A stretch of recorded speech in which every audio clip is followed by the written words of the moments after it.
So hello everyone, and welcome to another tutorial. Today we're going to talk about the Major Pentatonic Scale. So I suggest if you haven't memorized the Minor Pentatonic Scale patterns, the 5 patterns, go to the Minor Pentatonic Scale series that I have on this channel and go through all 5 and take your time, memorize them first. Get familiar with those patterns because that is the Major Pentatonic Scale, okay? And that's what I want to talk to you about today. So it's really very simple. There's not much to this tutorial at all because you already know the Major Pentatonic Scale. This is what's so awesome.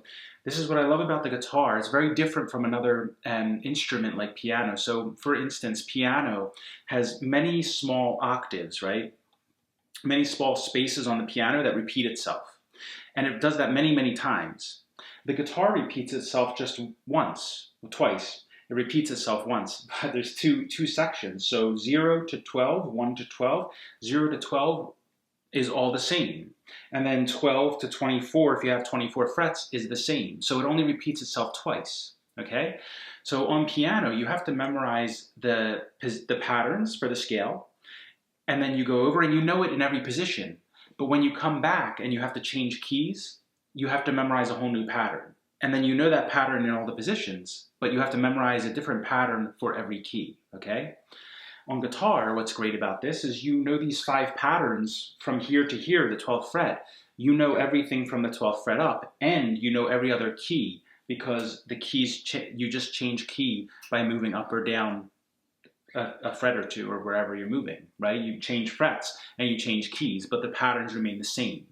So you know everything once you memorize these 5 patterns. So you know the basis of everything. So really memorize these and know these really well. And so let's start with, just so you could see in A pentatonic. So the A minor pentatonic pattern 1 is...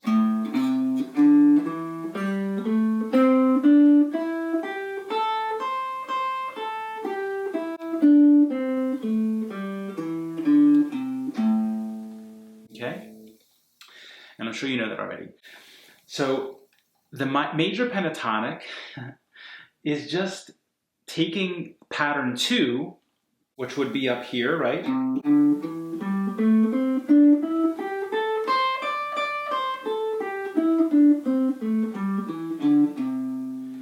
And starting pattern 2 on the A bass note.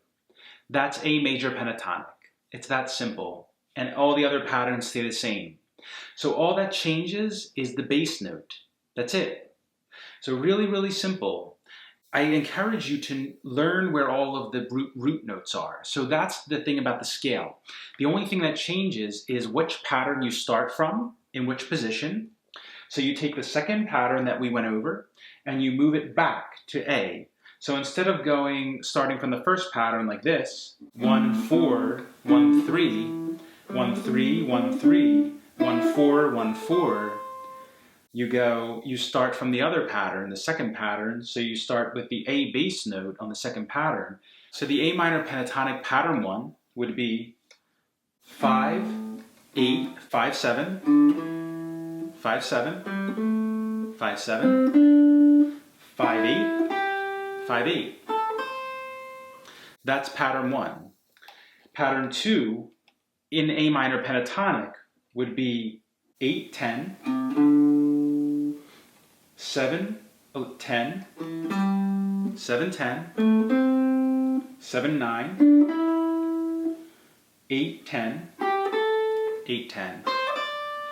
Now you take the second pattern and you move it back to A so that the root note starts here on A. And you play the second pattern there. That's A major pentatonic. You know it already. That's where it starts. So 5, 7, 4, 7, 4, 7, 4, 6, 5, 7, 5, 7. And that's it. Then all the patterns stay in their places from there. So you would move to what would be pattern 3 in A minor pentatonic. You would just move up and play pattern 3. And that's actually pattern 2 now in the A major pentatonic. Another way you can look at it, if it makes sense, is that you take the A major pentatonic form the pattern 1, which you would play for A minor pentatonic, pattern 1, 5, 8,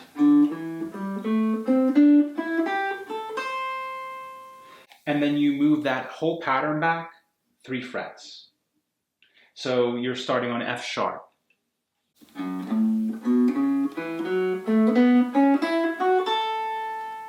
And then pattern 2 would naturally fall on A. So the root note is on A. And the rest of the patterns stay the same.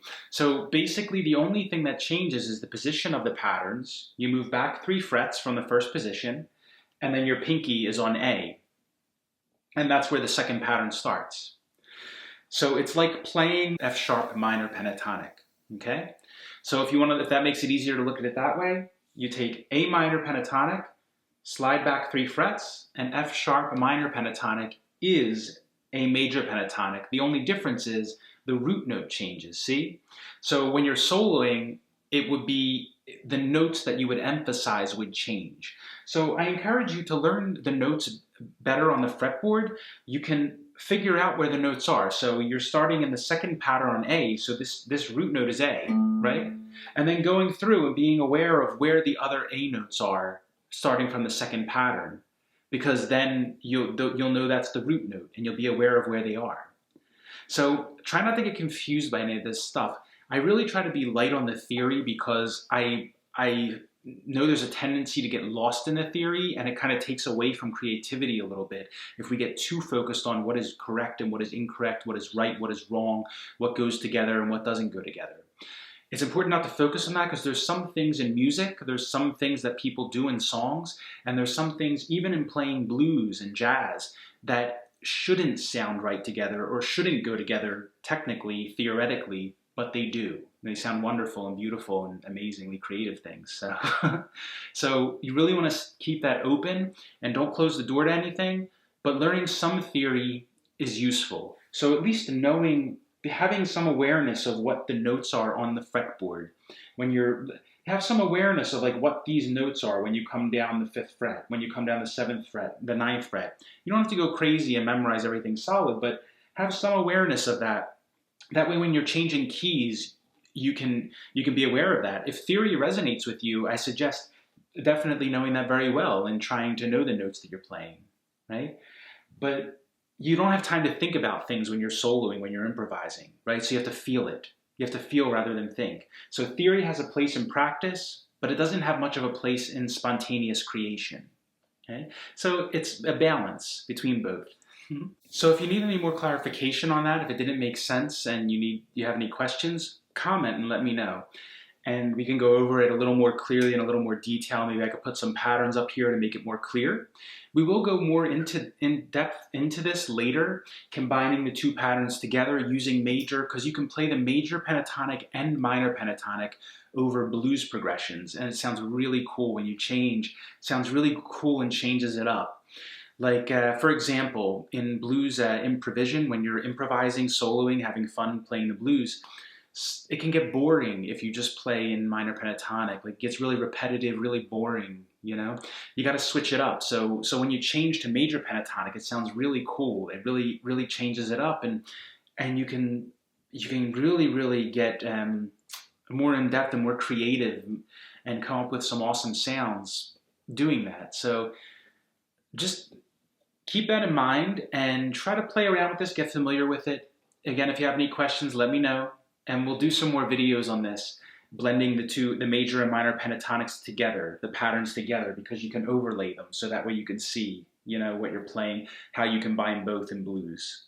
So just get familiar. Remember, memorize all 5 patterns really well. If you're having trouble remembering any of them, go back, go to the video, the series, and really know them well before you move on, because it's really the basis of everything. And you don't have to go crazy, but because a lot of these exercises will be in major and minor pentatonic scale, and if you're practicing them in all 5 positions, for sure you will know them quite well by the time we get through, all right?